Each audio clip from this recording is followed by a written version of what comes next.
Assalamualaikum warahmatullahi wabarakatuh. Perkenalkan, kami dari kelompok 2. Di sini kami akan mempresentasikan hasil diskusi kami yang berjudul Metode dan Teknik Analisis Laporan Keuangan.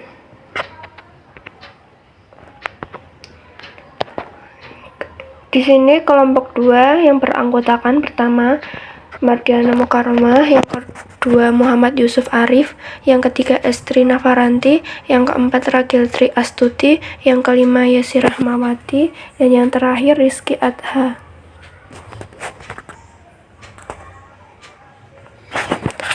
Untuk yang pertama tentang definisi analisis laporan keuangan.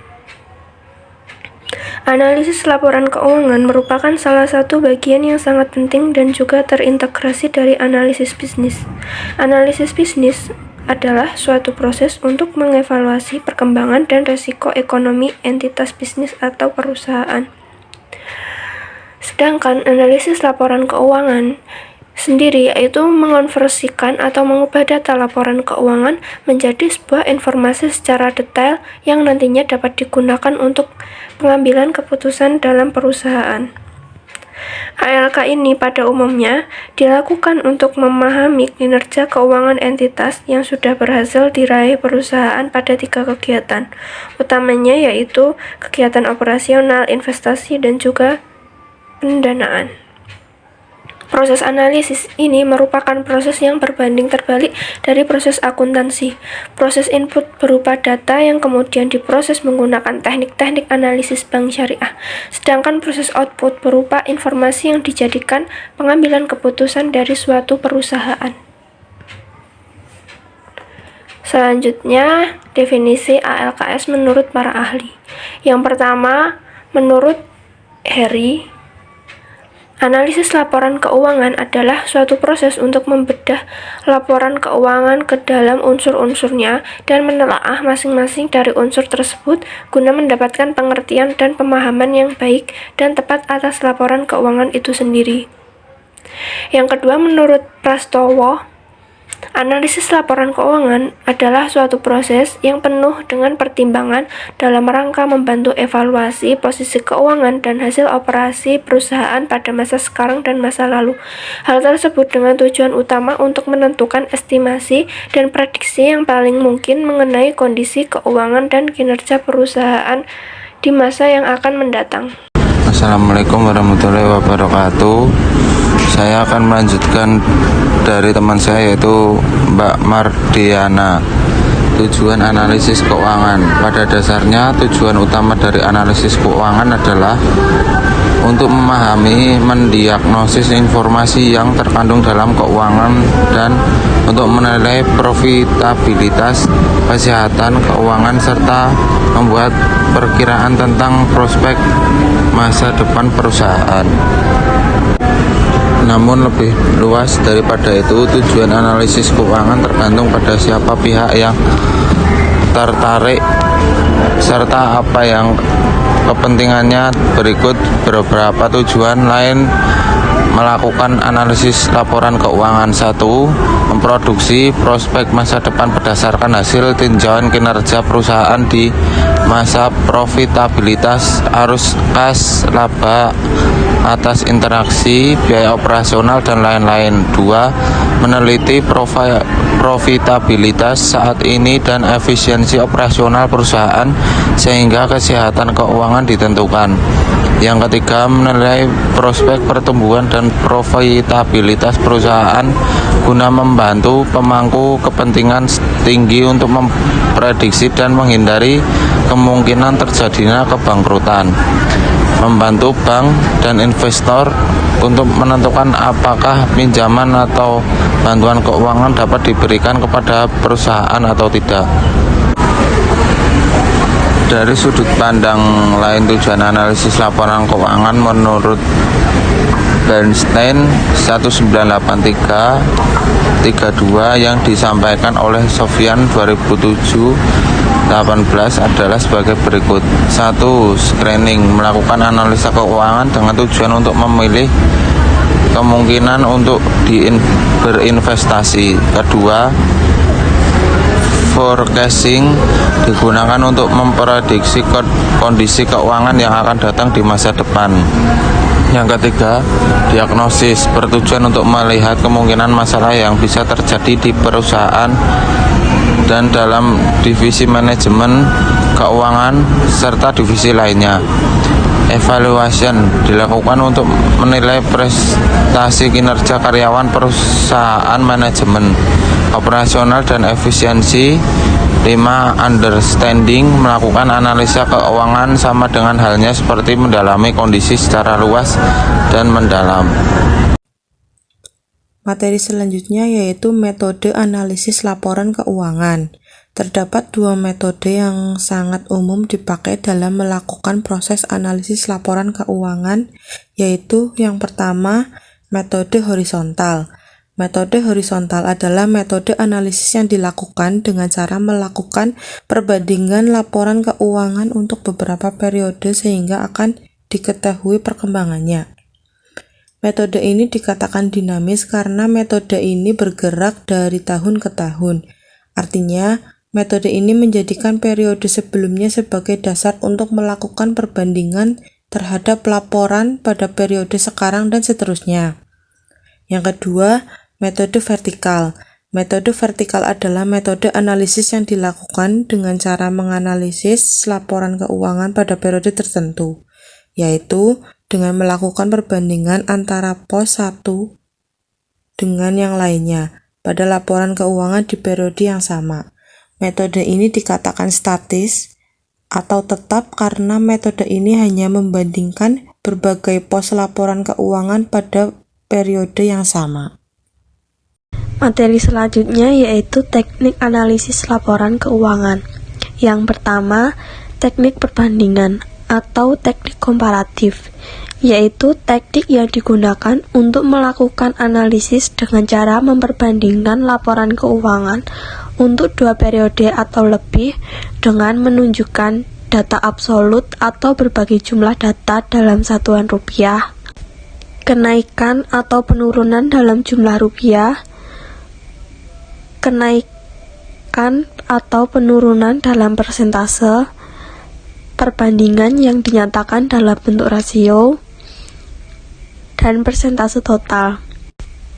Yang kedua yaitu teknik analisis tren atau tendensi. Itu digunakan untuk mengetahui tren atau tendensi dari kondisi keuangan perusahaan, apakah menunjukkan kecenderungan tetap, naik, atau bahkan menurun. Hal tersebut dilakukan dengan cara membuat plot atau rasio keuangan dari waktu ke waktu. Hal ini sangat penting dilakukan dengan tujuan untuk mengetahui apakah keadaan perusahaan sudah membaik atau memburuk dari waktu ke waktu. Yang ketiga, teknik analisis laporan dengan persentase per komponen atau common size statement. Itu adalah teknik analisis untuk mengetahui persentase investasi pada setiap aktiva terhadap total aktivanya.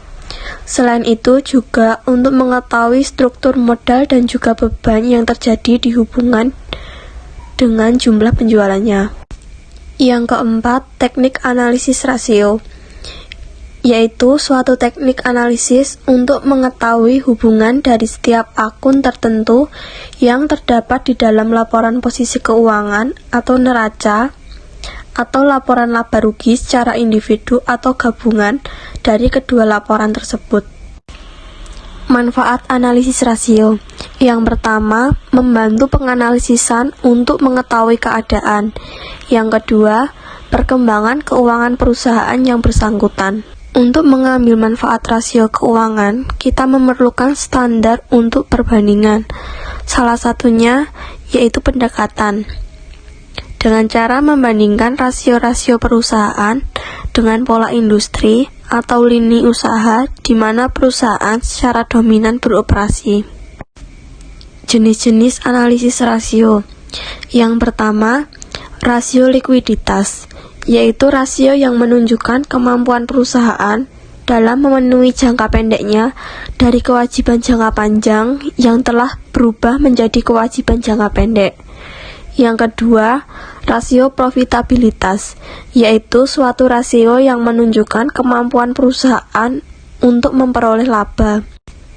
Yang ketiga, rasio solvabilitas, yaitu kemampuan perusahaan untuk membayar semua utang-utangnya. Yang keempat, rasio aktivitas, yaitu mengukur sejauh mana efektivitas perusahaan dalam menggunakan sumber dayanya.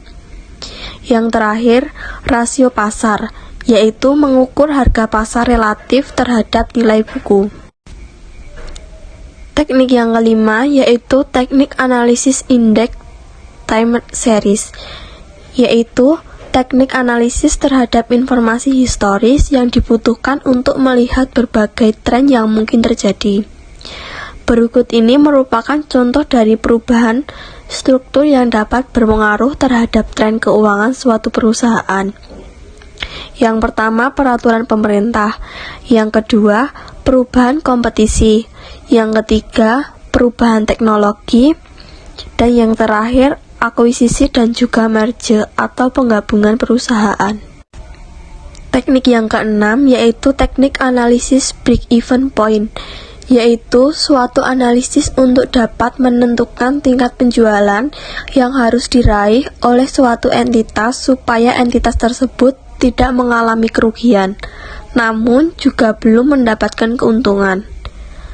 Dengan menggunakan analisis ini akan diketahui berbagai macam tingkat keuntungan ataupun kerugian terhadap suatu tingkat penjualan. Teknik analisis pada laporan keuangan yang selanjutnya yaitu ada teknik analisis pada tingkat kesehatan. Nah, yang dimaksud dengan tingkat kesehatan di sini yaitu hasil penilaian secara kualitatif atas berbagai aspek yang mempengaruhi kondisi atau kinerja pada perusahaan. Nah, penilaian tersebut dilakukan terhadap berbagai aspek seperti pada faktor modal, kualitas aset, manajemen, rentabilitas atau hasil perolehan investasi, lalu ada likuiditas atau posisi keuangan kas pada suatu perusahaan, dan sensitivitas terhadap resiko pasar. Terdapat beberapa metode yang dapat digunakan untuk menilai tingkat kesehatan pada bank. Yang pertama yaitu ada CAMEL yang terdiri dari capital, asset, management, earnings, dan liquidity. Selanjutnya yang kedua ada CAMELS yang terdiri dari capital, asset, management, earning, liquidity, dan sensitivity to market risk.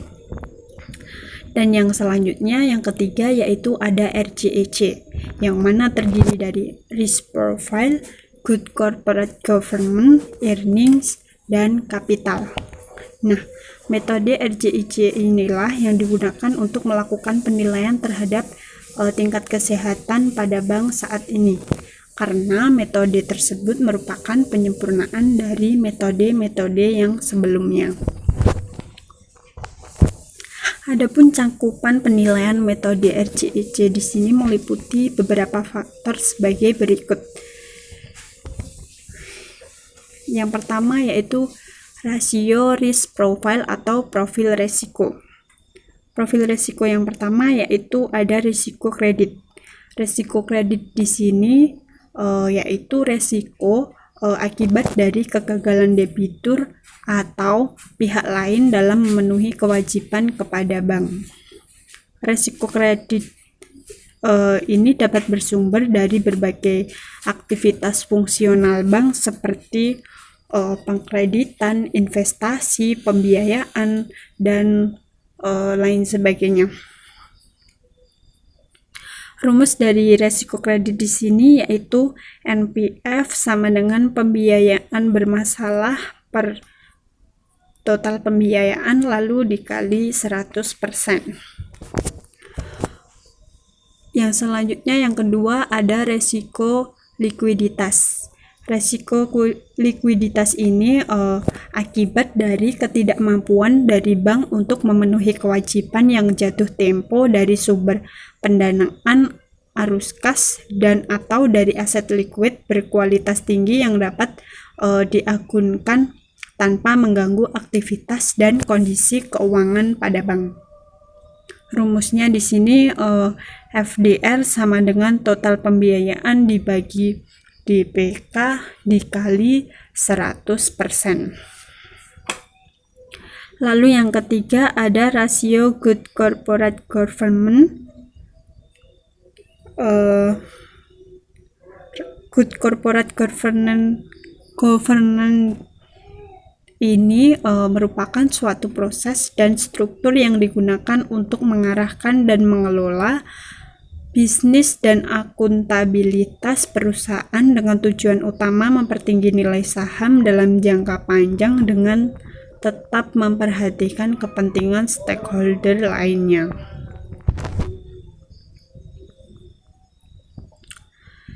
Yang selanjutnya ada rasio earnings atau rentabilitas. Di sini ada yang pertama return on asset atau disebut ROA.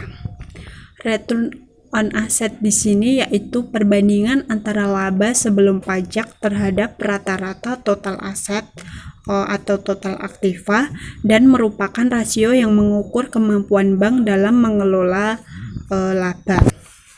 Rumusnya di sini ROA sama dengan laba sebelum pajak dibagi rata-rata total aset lalu dikalikan 100. Yang selanjutnya yang kedua yaitu return on equity atau disebut ROE. Return on equity yaitu merupakan perbandingan antara laba bersih terhadap total modal. ROE ini merupakan rasio untuk mengukur kemampuan manajemen bank dalam mengelola aset atau kapital yang ada untuk mendapatkan laba. Rumusnya di sini ROE sama dengan laba bersih dibagi ekuitas lalu dikalikan 100%. Yang selanjutnya yang ketiga yaitu rasio beban operasional terhadap pendapatan operasional atau BOPO. BOPO di sini yaitu rasio efisiensi yang digunakan untuk mengukur kemampuan manajemen bank dalam mengendalikan biaya operasional terhadap pendapatan operasional. Rumusnya di sini adalah BOPO sama dengan beban operasional dibagi pendapatan operasional lalu dikalikan 100%. Yang selanjutnya ada rasio kapital atau permodalan. Kecukupan modal merupakan faktor yang penting bagi bank dalam rangka mengembangkan usaha dan menampung risiko kerugian. Dan rasio yang digunakan adalah CAR atau Capital Adequacy Ratio. Rumusnya yaitu CAR sama dengan modal dibagi ATMR dikali 100%. Yang selanjutnya yaitu tahapan analisis laporan keuangan. Terdapat berbagai langkah yang harus ditempuh dalam menganalisis laporan keuangan. Adapun langkah-langkah yang harus dilakukan, yang pertama, memahami latar belakang data keuangan perusahaan. Ini mencakup pemahaman tentang bidang usaha dan kebijakan akuntansi yang dianut dan diterapkan oleh perusahaan. Yang kedua, memahami kondisi-kondisi yang berpengaruh pada perusahaan. Kemudian yang kedua, memahami kondisi-kondisi yang berpengaruh pada perusahaan. Mencakup informasi mengenai tren atau kecenderungan industri di mana perusahaan beroperasi seperti perubahan teknologi, perubahan selera konsumen, dan perubahan faktor-faktor ekonomi seperti perubahan pendapatan per kapita, tingkat bunga, tingkat inflasi, dan pajak. Selain itu, perhatikan juga perubahan yang terjadi di dalam perusahaan itu sendiri seperti perubahan posisi manajemen kunci. Kemudian yang ketiga, mempelajari dan mereview laporan keuangan. Tujuan langkah ini adalah untuk memastikan bahwa laporan keuangan sudah jelas dalam menggambarkan data keuangan yang relevan dan sesuai dengan standar akuntansi keuangan. Kemudian yang terakhir, yaitu menganalisis laporan keuangan. Gunakan berbagai metode dan teknik analisis yang dapat menganalisis laporan keuangan dan menginterpretasikan hasil analisis tersebut. Cukup sekian materi dari kelompok kami.